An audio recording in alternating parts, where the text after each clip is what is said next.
Thank you, Mr. Speaker. This will probably be the last time you all see me speak from the well. I actually have an amendment that'll come up later, but I appreciate Ms. Cobb Hunter's amendment, and I wanted to give my speech now that I was going to give on that, because I feel very strongly about this issue.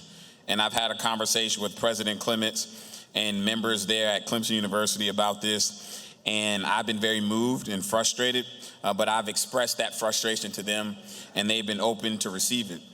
I will say this, I had an amendment that'll come up in 117 of 1B that basically requires, says that if any public college wants to discontinue any NCAA sports program, then they would need to have approval from the Commission on Higher Education.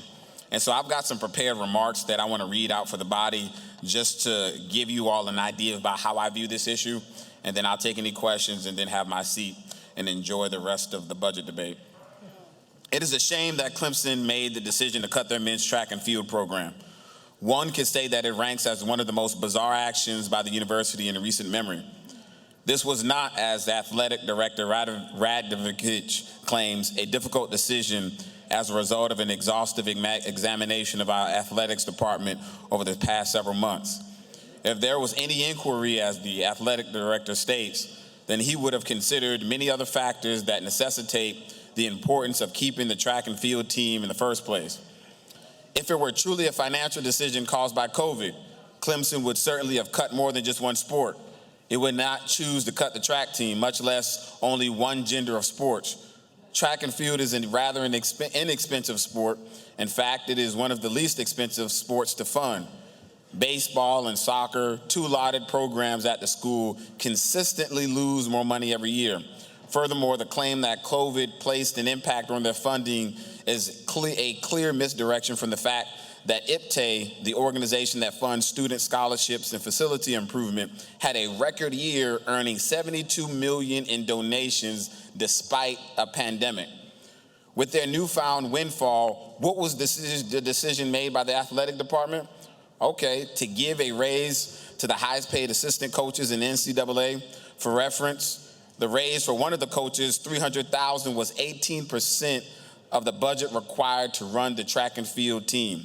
Money is clearly not an issue at Clemson University, but something else is.